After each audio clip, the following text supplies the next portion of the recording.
Assalamualaikum warahmatullahi wabarakatuh. Halo anak-anak semua.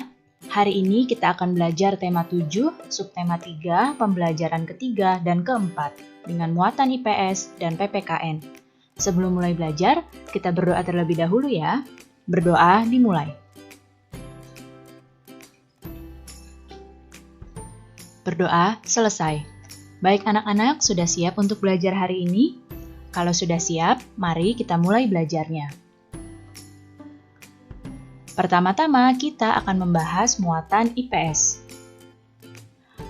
Kemerdekaan Indonesia didapatkan dengan cara yang tidak mudah. Kini, Indonesia telah merdeka. Banyak hal yang harus dilakukan oleh para generasi penerus untuk mengisinya dalam rangka pembangunan Indonesia.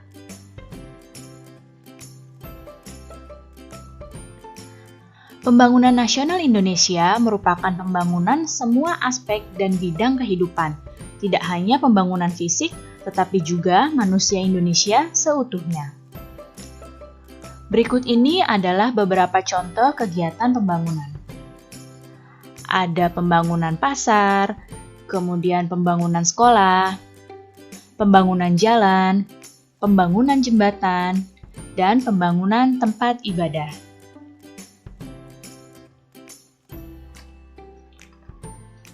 Setiap warga negara Indonesia berkewajiban mengisi kemerdekaan dengan kegiatan-kegiatan yang positif sesuai dengan peran masing-masing di masyarakat.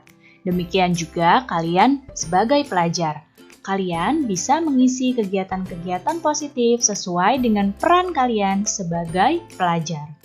Nah, apa saja ya kegiatan-kegiatan positif yang bisa dilakukan oleh pelajar dalam mengisi kemerdekaan?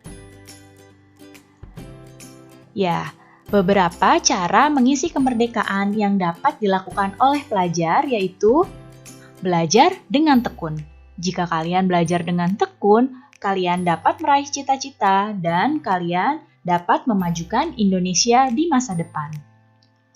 Kemudian, mengikuti kegiatan pramuka. Kegiatan pramuka ini juga memiliki banyak manfaat untuk kalian. Berikutnya adalah mengikuti perlombaan, karena lomba tersebut dapat mengembangkan diri kalian. Dan juga mempelajari kesenian daerah. Dengan mempelajari kesenian daerah, maka kesenian daerah milik Indonesia akan terus lestari. Jadi, ini beberapa cara yang dapat dilakukan oleh pelajar untuk mengisi kemerdekaan Indonesia. Mengisi kemerdekaan dapat dilakukan dengan mengamalkan nilai-nilai Pancasila dalam kehidupan sehari-hari. Bicara tentang Pancasila, bagaimana ya sejarah lahirnya Pancasila? Adakah di antara kalian yang tahu? Ya, Pancasila itu berasal dari bahasa Sanskerta, yaitu panca dan sila. Panca artinya 5, dan sila artinya dasar. Jadi Pancasila memiliki arti 5 dasar atau 5 asas. Berikut ini adalah usulan-usulan dasar negara yang disampaikan oleh beberapa tokoh. Jadi sebelum lahirnya Pancasila, ada beberapa tokoh yang memberikan usulan untuk dasar negara kita. Yang pertama, usul disampaikan oleh Muhammad Yamin pada tanggal 29 Mei 1945. Di sini, Muhammad Yamin memberikan usulan 5 untuk dasar negara, yaitu peri kebangsaan, peri kemanusiaan, peri ketuhanan, peri kerakyatan, dan kesejahteraan rakyat. Kemudian, ada Profesor Dr. Mr. Supomo yang memberikan usulan dasar negara pada tanggal 31 Mei 1945. Usul dari beliau adalah persatuan, kekeluargaan, keseimbangan lahir batin, musyawarah, dan keadilan rakyat. Serta satu lagi tokoh yang memberikan usul dasar negara adalah Insinyur Soekarno. Insinyur Soekarno memberikan usul pada tanggal 1 Juni 1945. Usul dari Insinyur Soekarno adalah internasionalisme, peri kemanusiaan, mufakat atau demokrasi, kesejahteraan sosial, dan ketuhanan yang Maha Esa. Kita akan melihat foto dari tokoh-tokoh yang memberikan usulan dasar negara. Ya, ini adalah Muhammad Yamin, yang ini adalah Supomo, dan yang ini adalah Soekarno. Ya, jadi ini adalah tokoh-tokoh yang memberikan usulan dasar negara. Pada tanggal 18 Agustus 1945, disahkanlah Undang-Undang Dasar 1945. Di dalamnya termasuk pembukaan Undang-Undang Dasar yang terdapat Pancasila pada pembukaan Undang-Undang Dasar tersebut. Nah, ini adalah Pancasila yang sudah disahkan menjadi dasar negara kita, yang sampai sekarang masih dipakai sebagai dasar negara, yaitu ketuhanan yang Maha Esa, kemanusiaan yang adil dan beradab, persatuan Indonesia, kerakyatan yang dipimpin oleh hikmat kebijaksanaan dalam permusyawaratan perwakilan, dan keadilan sosial bagi seluruh rakyat Indonesia.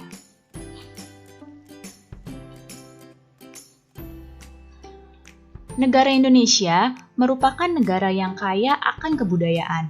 Berbagai kebudayaan harus dilestarikan dari generasi ke generasi agar tidak punah. Karena kalau bukan kita yang melestarikannya, maka siapa lagi? Berikut ini adalah beberapa cara untuk melestarikan kebudayaan. Mengenali dan mempelajari berbagai kebudayaan daerah sendiri dan daerah lain di Indonesia. Kemudian berpartisipasi aktif dalam berbagai kegiatan kebudayaan. Berikutnya, mengajarkan kebudayaan kepada generasi penerus. Mencintai kebudayaan daerah sendiri tanpa merendahkan kebudayaan daerah lain, dan tidak mudah terpengaruh dengan masuknya berbagai kebudayaan asing. Jika kalian mampu menjalankan ini, berarti kalian sudah berusaha untuk melestarikan kebudayaan yang ada di Indonesia.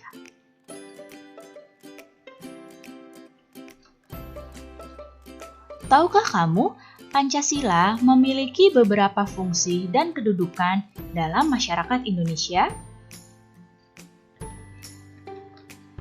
Berikut ini adalah fungsi dan kedudukan Pancasila dalam masyarakat Indonesia.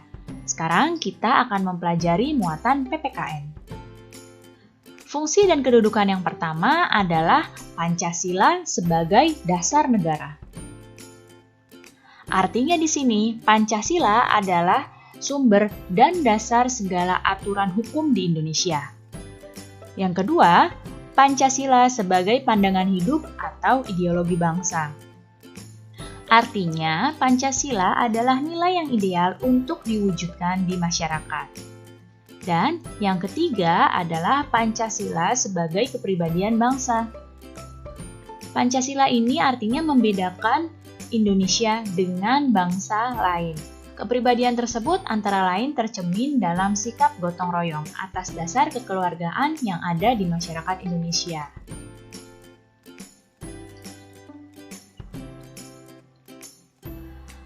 Dengan fungsi dan kedudukan Pancasila dalam masyarakat tersebut, nilai-nilai luhur Pancasila menjadi landasan hidup bermasyarakat di Indonesia yang terdiri dari beragam suku, ras, dan juga agama, serta budaya. Nah, hal tersebut diperlihatkan dengan berkembangnya budaya khas Indonesia. Berikut ini adalah budaya khas Indonesia. Yang pertama adalah gotong royong. Gotong royong ini merupakan saling membantu secara sukarela, ya, tanpa melihat perbedaan suku, ras, agama, maupun kebudayaan. Budaya khas Indonesia yang berikutnya adalah musyawarah. Budaya musyawarah ini adalah budaya untuk menyelesaikan masalah secara bersama-sama dan kekeluargaan. Hal ini dilakukan dengan menghargai dan menghormati perbedaan pendapat yang terjadi di dalamnya. Tujuannya adalah untuk menghasilkan suatu keputusan yang bermanfaat bagi kepentingan bersama. Dan budaya khas Indonesia berikutnya adalah toleransi. Toleransi artinya bersikap rukun dan damai dalam perbedaan. Kita, Indonesia ini begitu banyak perbedaan yang ada di dalamnya. Nah, namun dengan adanya toleransi, kita dapat hidup berdampingan secara rukun dan damai, serta saling menghormati dan menghargai perbedaan yang ada. Nah, sekarang cara bersikap terhadap teman yang berbeda latar belakang. Latar belakang ini bisa berbeda suku, agama, kemudian berbeda budaya. Nah, ini adalah cara bersikap yang baik. Yang pertama, menghormati dan menghargai sesama teman.